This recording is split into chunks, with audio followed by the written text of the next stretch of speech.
Hi, my name is Sam Parsley, and I'm the author of Minor Keys, Gender, Inequality and Work in Electronic Music. So why does it matter if electronic music, DJing and producing electronic music, is so male-dominated? Because it is. Most of the DJs that we see in clubs and festivals around the world are male and very often white males at that. And the music that you hear played on the radio and in clubs and festivals is almost exclusively made by men, produced by men in particular. Estimates are between 2% of the music is made by women, maybe up to as much as 10% in some genres. So why does any of that matter? This cuts to the heart of why inequality is not good for a fair and just society. And you could apply this to many, many different occupations. But on the surface, it feels like DJing and producing electronic music is a bit unimportant in the big scheme of things. But it is actually much more fundamental than we might think. So it matters because, first of all, it's a creative industry that is arguably democratic and anybody can take part in, because we've seen advances in technology that mean that electronic music production and DJing can be done digitally using software that's quite inexpensive on a simple laptop or even an iPhone or an iPad. And that means that it sounds like it's open to all. But if that was the case, why do we still have such a male-dominated industry? Why are there so few women and gender-expansive people involved? So the first reason why it matters that electronic music is so male-dominated is because there are lots and lots of women and gender-expansive folks who want to make a name for themselves, who want to pursue that career, and we're not getting to hear about them. We don't see them in the dance music charts. We don't see them on stages at festivals. We don't see them in event lineups, and we don't hear their music played on the radio, and streaming algorithms have been shown to be gendered as well. So we're not getting to hear the full range of creative output from all the people that want to be part of the industry. And that's a problem. It's a problem for the industry because what we get is a fairly homogenous product of music made by white men, basically. And it's a problem for the gendered minorities or the minoritized genders that are in the music industry, because they are struggling twice as hard to be heard and to be taken seriously and recognized for their talent as the majority. And there's lots of reasons why that is the case. And I cover a lot of them in the book. However, it's interesting to talk about perspective here too, because when you ask the person in the street, does it matter if DJs are all men? If you're talking to a white man, they'll probably say no, because if you're in the majority, why does it matter to you? And this taps into the heart of privilege. And again, I talk about this extensively in the book. As well as to how those kinds of things, those kinds of privileges mask our biases towards certain types of people in certain industries. But if you were to ask the gender minorities themselves, does it matter? Well, you'd get a very different answer. So it matters as well. Electronic music is a particularly tech-heavy occupation.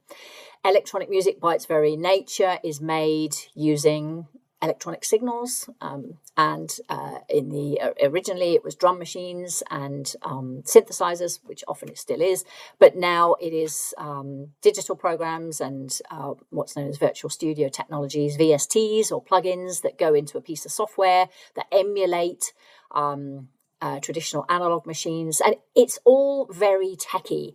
You have to know your way around software, you have to have access to a computer, and you have to know a bit about audio engineering, because unlike playing traditional instruments, which you then would go into a studio to record, and then that would then be produced for release as a record, with electronic music production, you are creating the sounds in the computer.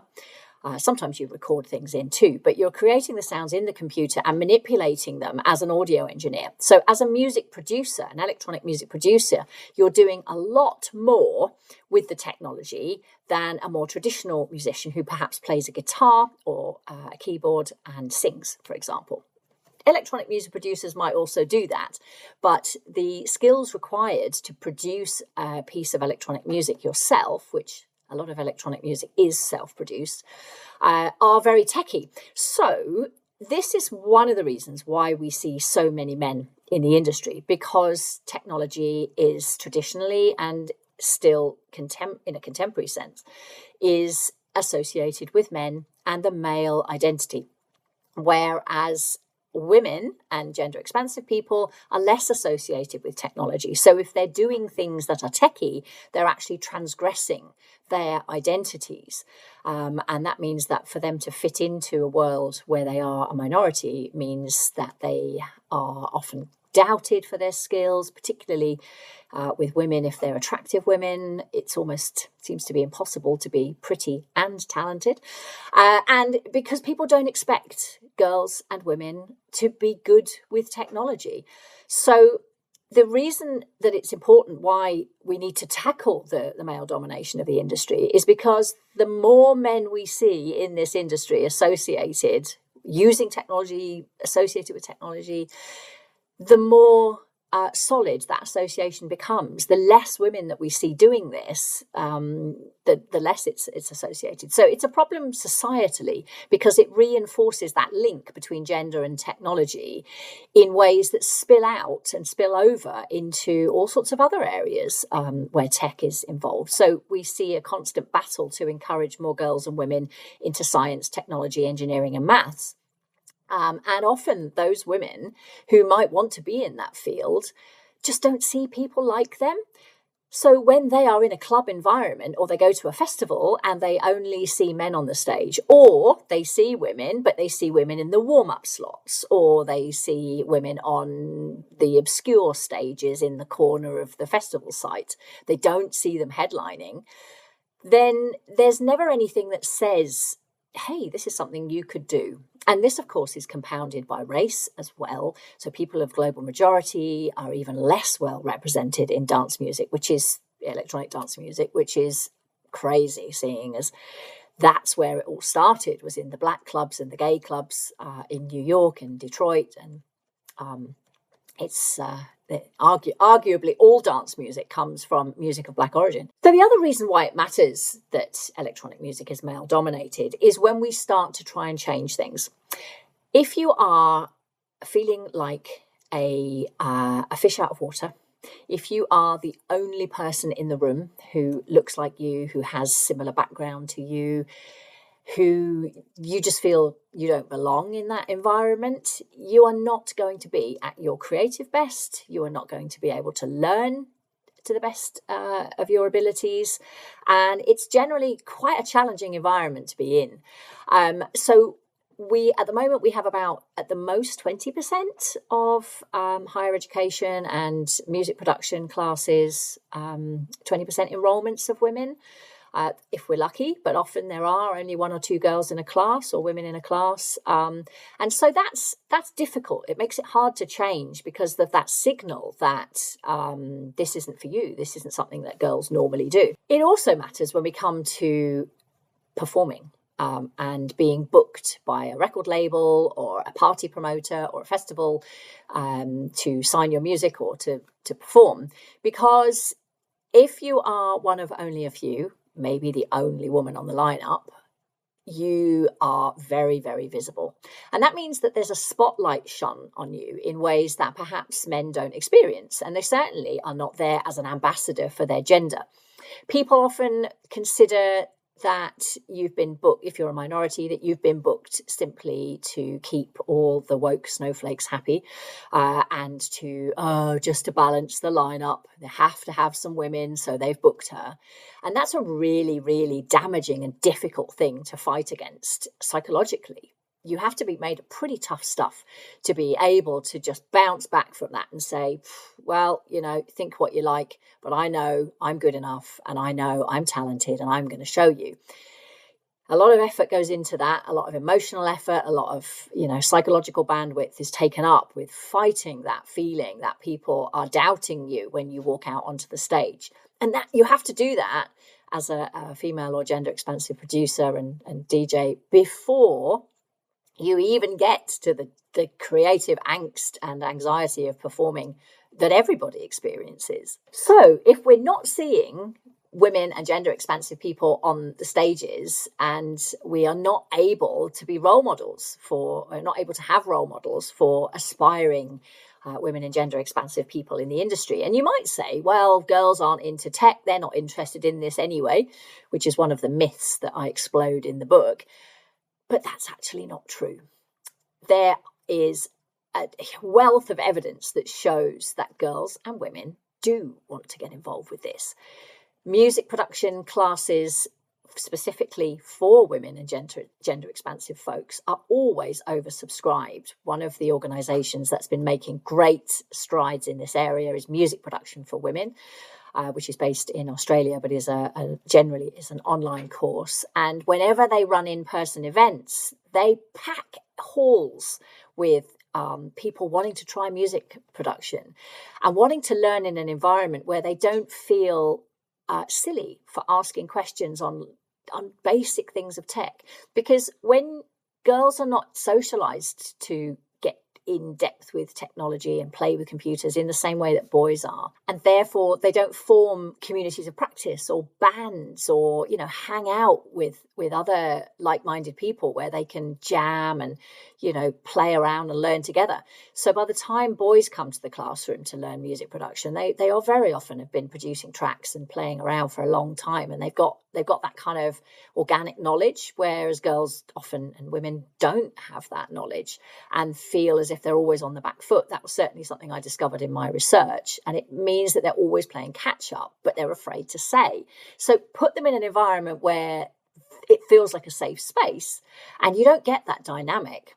And we see courses being consistently oversubscribed. FemHouse is an American education platform and organization, and they always, you know, run wait lists and turning people away to their courses on synthesis and music production.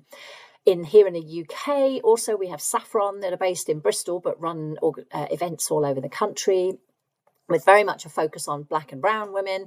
And they are doing amazing things in the music production and the music education space.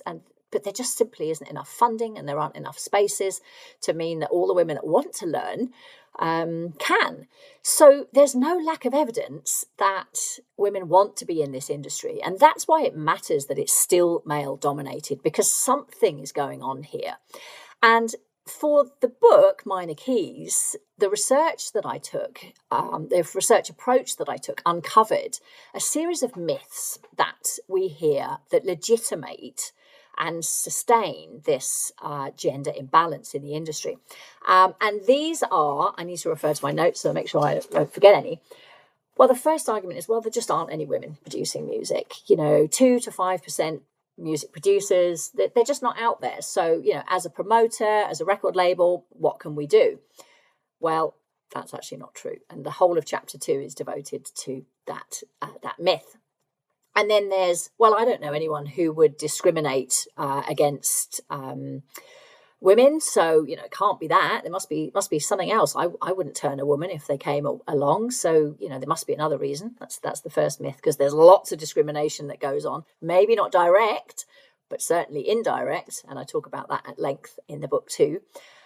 Then there's the argument that, well, girls just aren't into technology, which is rubbish.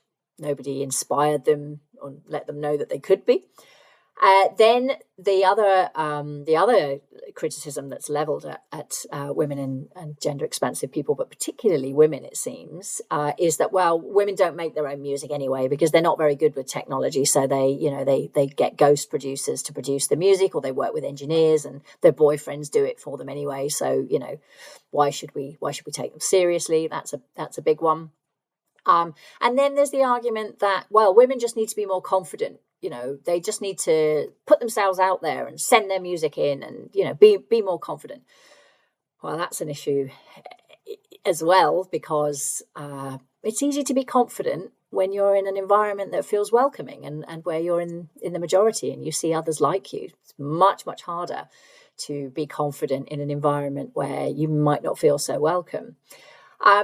Then, of course, there's the very common myths that we hear, which is, well, if you're good and you're talented, your work will shine through because gender doesn't matter, you'll be successful. We don't listen to music with our eyes.